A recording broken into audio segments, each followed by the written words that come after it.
Alright guys, I finally got my LS swapped Mercedes 7% done, but basically it's running and driving. As you can see here, got my plates on, inspection sticker on. So without further ado, let's go for a drive.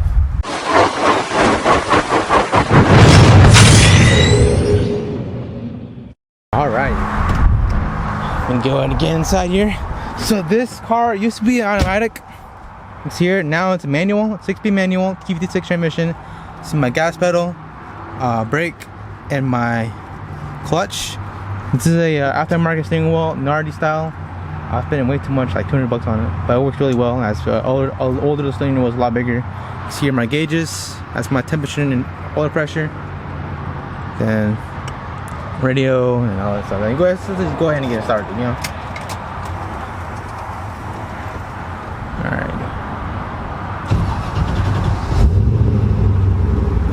Running smooth. The car feels. Oh.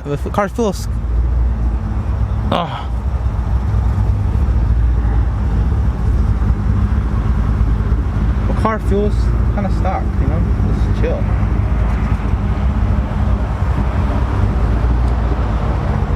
So 87. That's for oil pressure and temperature. So my economy gauge is working, hooked up to intake manifold. The car needs to be tuned. I haven't figured out the oil pressure or coolant temperature on original gauges. Those are electric, so I probably need to tap it into over here to the sensors. And my fuel gauges work, so that's the more important thing is fuel gauge. Speedometer, I haven't figured it out that yet, because using like a Hell effect sensor. I'll figure it out eventually. And tachometer is kind of work. You can see here, I'm gonna give some gas. It goes up, but it's like half the speed. Right now, it should be up to around like 900 RPM. You see here, it's like 600 or 500. Yeah, so gauges are somewhat working. I do have a blue driver to help me monitor, you know, codes and tachometer and pedometer, radio. And yeah, let's go ahead and take it for a drive. Alright guys, so I don't have a GoPro on, so hopefully the camera shake isn't too bad. So I'm gonna go ahead and get it going.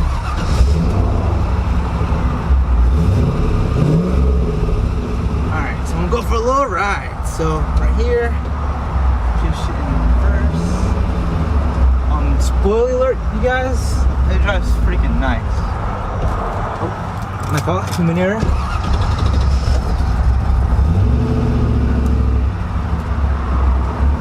Spoiler, guys, it drives freaking nice. It drives like stock, but a little bit more power.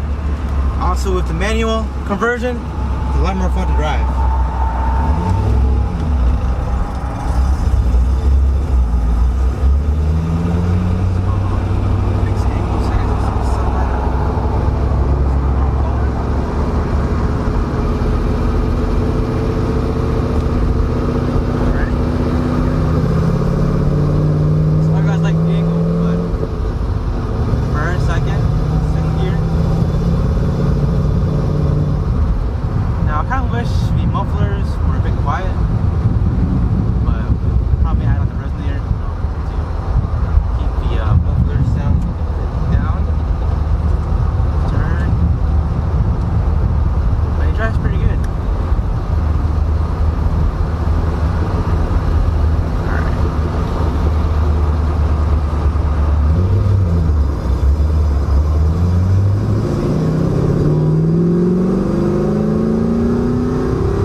hope you guys enjoy this camera angle a little bit more. You can see me, see the car.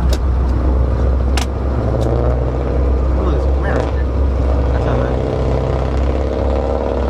But yeah. It's kind of funny that the economy gauge is working. So, I thought that was kind of funny. But the gauges, I just need to figure out, I need to tap in the oil pressure and pull the temperature gauges in. So this side of the gauges will be done.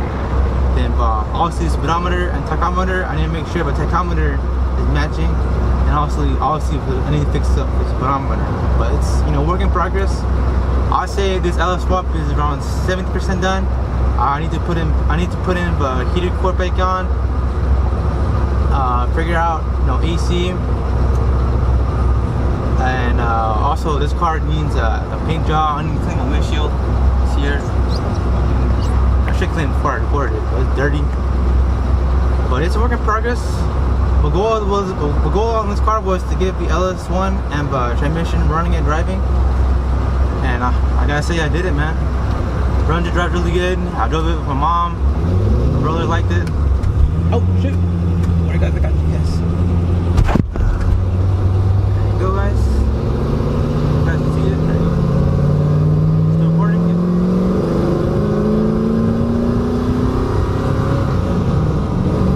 The cars too. A lot better. Alright, so this is what alright, about to enter the freeway.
Yeah guys, so I found a good spot to show you guys around. But basically, the hood, the hood is probably a bit hard to get to.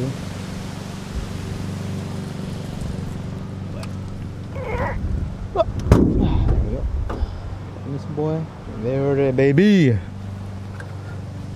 Trying to get better pictures, but yeah.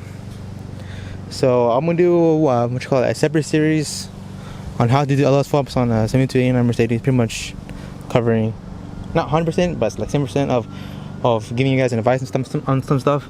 But guys, so here, engine mounts, and that's the left side. This is a radiator. I tried to use the factory one that came out of my donor car, but I just couldn't, so I decided to fit in some custom brackets. So that's for top one, and it's very solid too. And honestly, this is very nice. It's like 260 bucks and works really well. See my fan wiring harness, I'm running one single fan. See the clearance on that is like huge, like 5 inches of clearance. It's really nice. And here's the front of it. tons of space. I could put in like an AC condenser, oil cooler, power steering cooler, and probably if close the hood on myself, I'd probably run a supercharger. See here, run a supercharger right here. AC. If I want to add AC, I need to get a dirty dingo kit, and probably like the smallest AC compressor to fit in there. But it'll fit. Well, I'll try to fit it. I'm gonna show you the lower radiator mounts. I had to weld in the lower radiator mounts, but basically you make like a L shape out of steel, and then it will just hold the radiator in place. And I'll say I put in some insulation or some foam on top of it right here. You see there? And I'll say I'm gonna paint the bottom of it. I already painted the top of it, but you may see it weld that top of there if I can see it. But that's the lower radiator mount. And a big thing was actually the steering box. You guys can see here. I'll probably get better pics, but okay, you guys can see my belt housing. Alright, there you go. I'll zoom in. So you have a steering box, and my power steering lines go under here through this little cavity in the frame and out here. Now, this is very important. If you guys do any of these swaps, make sure you use a PTFE hose, not regular rubber inline hose. I use stainless steel rubber hose, and it will just keep bursting due to high pressure. So make sure you guys use PTFE hose. Basically, it has like a steel insert, and the hose is plastic on the inside. You can see here this contraption right here. It blew up. My original hose blew up, so I had to, I didn't feel like unhooking that and everything. So I basically used rubber stainless steel hose to connect to a extension, male. Then this is my PTFE hose. Big seat right here. That's my 90-degree angle, and that's the Russell adapter from power steering fitting to AN6. So far I haven't gotten no problems. Way better than last time. I remember when I turned to the right or the left, like all the way to the right, shit will explode and put power steering fluid everywhere. Well, good thing, because now basically my intake is all shiny now. But basically, that's power steering. I'll get more in depth on the steering box because I need to go the undercar. Headers was a big thing. I spent over like $1,000 on trying to fit headers for this. But apparently, if you use stock C6 headers, I got mine for like $50 to repair. They will work. You can see here. I had to get under there, but they will work. Takes a little bit fitting. I think the muffler shop did it for me, and they charged around like $300 to do it, or $400 to do it. Basically $400 to do it. And it was worth it, and they did a really good job. Another thing is the other side. You see the well, on a manual transmission. I'm not sure about the automatic transmission, but manual transmission, the bell housing. There's some clearance issues between this yoke or this pivot point on the gearing box, and we're actually trying to rest on the bell housing. So you're trying to have to like lift transmission and engine up a little bit, and then putting engine mounts on, because you need a little bit more space or some clearance on that to make sure it won't hit anything. I need to fix this up, but basically this is a stock wiring harness. Also oil here, oil full relocation kit. Another thing, if you first try to kick it, try to check oil pressure, or there will be no pressure. But as soon as the engine starts, you will get pressure fast. I'm not sure. That's what I learned. Oh, also on the radiator side, make sure you fill the radiator on these engines or engine with upper radiator first. So basically turn this 90 degrees, fill it up, and then once this all the part right here started leaking, spitting radiator, or cooling out, that means that's where you stop. Put everything back on, then top out this, and you're good to go. I had misconceptions on I had a blown head gasket. I thought I had a blown head gasket, but it was me not filling the engine properly. So that's one thing. Oh, there's so much I need to talk about. You see here my fuel line right here. Like I said, I need to fix the heater. The heater will work. I need to fix it. Basically hook everything up. But yeah, wiring is one thing. Bugs here, the alternator. This is for alternator. Goes to here. Also my starter setup right there. And I'm a wiring harness. I'm basically using Painless Performance wiring harness. So there's so much things to talk about with wiring. Well, basically, here are the basics of wiring. Make sure. Close this up here. All right. So my ECU. Oh, this is a good thing. This is when you get stuck in battery. You can do a quick jump on your battery. Basically, my ECU is under here. And there it is. Remember, guys, Warp Performance. I got my ECU programmed. Well, I bought it like this, like $200 for a computer, and come remove VATs, remove emissions. Exactly what I needed for an LS swap, and they have good customer service. And I'm telling you, once I figured out my ignition wire problem, I started right out with this ECU. So I recommend them 100%. But basically, yeah, this is from Painless Performance wiring harness kit. And also a fan kit. It's also from Painless Performance. So pretty much full wiring from Painless Performance. You can see the wiring block right here. I'm sorry I can, make it look neat, but I think this will do. As long as no water touching, nothing is like, bad or anything, it should be fine. Okay, while we're inside the car, let's talk about the shifter. Like I said, manual conversion, 6-speed. The shifter is from ISR Performance. Basically, put the shifter back a few inches. So, the original shifter used to be like up to here. Basically, you can't drive a car. But basically, you want it 3 to 4 inches back. And our ISR extended shifter for the Nissan 370Z works fine. It works like perfect, basically. So, that way I want it. Perfect. This shifter costed around $380, basically $400 per shifter. Plus, you need the GTO cup shifter. So that's like $80 from, what do I call it? Siki. So that's one thing. So basically $500 per shifter. Check them on Amazon for the $20. And more importantly, the clutch pedal. The clutch pedal feels really good.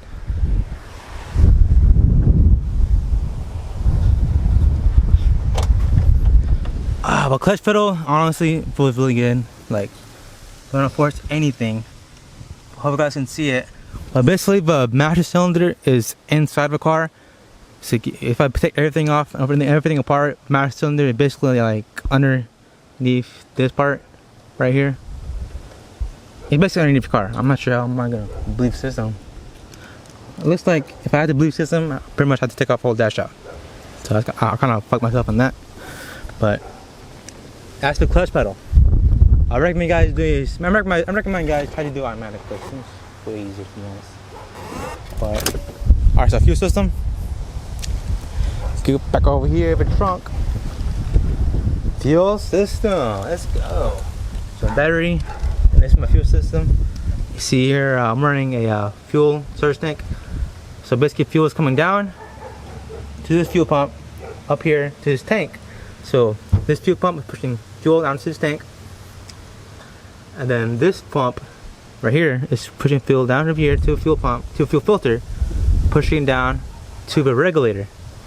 I'm not gonna get down for you, but a regulator will basically regulate and push it to a fuel house. And on the returnless system, there should be only one fuel line going to the engine, and then on the regulator side, there's another fuel line. That's the return side. That will go here, back to the storage tank, and then one of these, well, I think this middle one goes back to the return side, the gas tank. On my gas tank, I did modify a little bit. I added a AN6 bung onto the return side. So basically, why I did this is because I don't have a squirt pot in the gas tank. I checked the gas tank, there's no squirt pot, so I had to use this. Like, there's no like if or buts. I have to use this because if not, if I turn to the right on low gas, the fuel pump will catch air pockets, and that will go straight to the engine, and that will actually cause like dying. The engine's like dying during hard cornering, which you don't want. And honestly, you can actually fit this inside the engine if you're a good welder. Cut this open, but you fit this up there, and then had this embedded into a fuel tank, and then obviously had that fuel pump on the stock configuration of the OEM bracket for the fuel system of the car. But basically, fuel system, pretty much easy. Alright, so it's a lot quieter now compared to the garage, so I'm probably gonna come here and play more often. Basically, yeah, hope you guys enjoyed this video. There'll be future videos on how to do this LS swap I need to finish. Also on the, how the hood and the trunk is basically fucked up. I put a plan for that, but I just need money and a lot of time and skill to do it. But basically I want to turn the front and the trunk, make a mold out of it, and try to make a custom carbon fiber piece. It will be like, a blue carbon fiber, not a black. So it's gonna be pretty cool. So stay tuned for that. And probably next year I'll do that. But what's the coolest part is having a convertible, so you can enjoy a cigar while driving without sticking up a car. I got this idea from a guy named Manny. He's a YouTube guy, and he's extremely wealthy. But I kind of enjoyed his videos. Haven't watched it in a while, but I got this from him, and honestly, it's really enjoyable.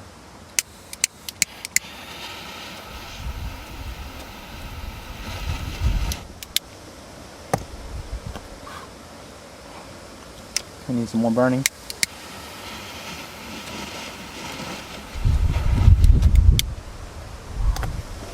Alright, so let's see how it drives with top down. Like I said before, how it drives pretty good. A long start. Woo-wee! I feel like Manny now. One of my goals about finishing the swap is to enjoy this cigar while, no top, no nothing, and just enjoy the drive. Me smoking in the car, and one of my favorite cars, LS swapped.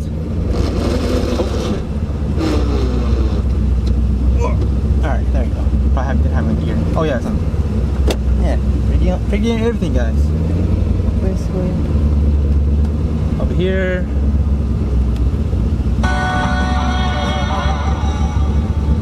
Obviously, enjoying your favorite music. I'll smoke the cigar. Oh snap!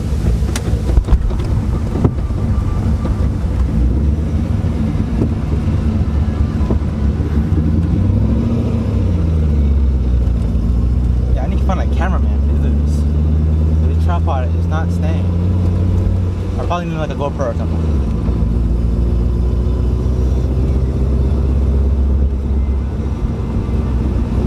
Honestly, it feels good. Finally, get this car running and driving, smoking a cigar. That's what you guys to do.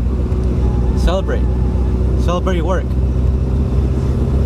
So, oh man, it's fucking you. Anyway guys, hope you guys enjoyed the video, and I'll see you guys in the next one. Peace.